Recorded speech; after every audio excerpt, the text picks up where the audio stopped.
সকালবেলায় গেরুয়া শরবত খেতে হবে। সিভিল এভিয়েশনের রং গেরুয়া কালার হচ্ছে কি করে? আমাদের স্বর্গ, আমাদের গর্ব সেনাবাহিনী, তাদের বাড়িগুলো গেরুয়া কালার হচ্ছে কি করে? তাহলে যারা গেরুয়া কাপড় পরে সাধু হয়েছে ত্যাগ করে, তারা কোথায় যাবে? এটা তাদের প্রতি অসম্মান নয়? কাশিতে পুলিশকেও গেরুয়া পরিয়ে দিয়েছে। কবে বলবে দেখবেন সকালবেলায় গেরুয়া শরবত খেতে হবে? কে কি পরবেন, কে কি কালার পছন্দ করবেন, সেটা আপনার নিজস্ব ব্যাপার। বলছে এনআরসি করার আমি নাকি কে?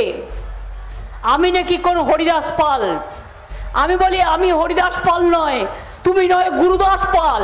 এনআরসি করার অধিকার আমার রাজ্য সরকারের আছে। আমি যদি করতে না দিই, কারো ক্ষমতা নেই করবার, আমি করতে দেব না। করেছিলে তো, আসামে করনি? মনে নেই আপনাদের? 19 লক্ষ লোকের নাম বাদ দিয়ে দিয়েছিল। আন্দোলন করেছিল একমাত্র দল আমরা, কংগ্রেসও নয়, সিপিএমও নয়, অন্য কেউ নয়। তুই করার কে রে? বোমা ফাটালে জবাবটা হবে কালি পটকা দিয়ে, কারণ গুরুত্ব তোমাদের আমরা দিই না, তোমরা মিথ্যে কথা বলো। বিজেপি বলছে করতে হবে, আমরা বলছি হবে না। কে এত করে দেখলো, সবাইকে বললো অ্যাপ্লাই করতে ইলেকশনের মধ্যে? কেউ অ্যাপ্লাই করেছে? দরখাস্ত করলেই বিদেশি হয়ে গেল। মানে আপনার আধার কার্ড বন্ধ, আপনার প্যান কার্ড বন্ধ, আপনার সব কিছু বন্ধ, আপনার সব অধিকার কেড়ে নেবে। কেউ ভুলেও ক্যা করবেন না, কোনো স্বাধীনতা থাকবে না। তপশিলি ভাই বোনেরা, আপনাদের একরকম স্বাধীনতা। আদিবাসী ভাই বোনেরা, আপনাদের একরকম রীতি নিয়ম। সংখ্যালঘু ভাই বোনেরা, আপনাদের একরকমের রীতি নিয়ম। হিন্দু ভাই বোনেরা, আপনাদের একরকম রীতি নিয়ম।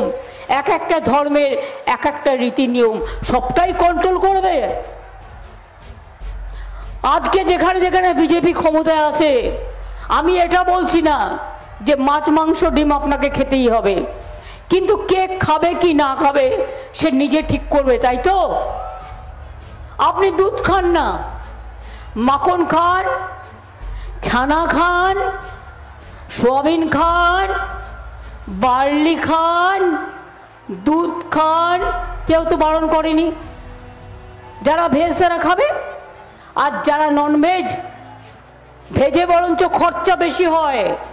নন ভেজে মায়েরা একটা মাছের ঝোল করে দিল, মাছের ঝোল ভাতে হয়ে গেল। আর নন ভেজে নানা রকম পদ রান্না করতে হয়। তাই মনে রাখবেন 80% লোক ইন্ডিয়াতে নন ভেজও খায়। যারা ভেজ খায় তাদের ভেজ খেতে দিন, আমাদের কোনো আপত্তি নেই। যারা নন ভেজ খায় তাদের নন ভেজ খেতে দিন। তোমরা কে সব ব্যাপারে ইন্টারফেয়ার করবে?